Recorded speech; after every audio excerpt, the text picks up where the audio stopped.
So, Fylde Bird Club hide, had some repairs over winter. It's just been repainted this morning by the volunteers.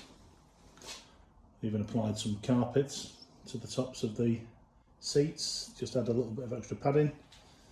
So all painted completely, internally and externally. So I'll have a quick look around. So down the side.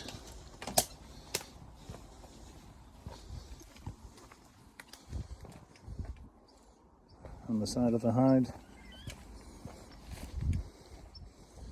Onto the mere side.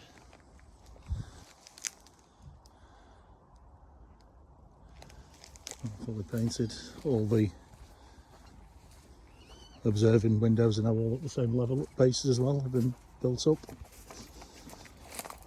And finally, side. And then back round to the front again.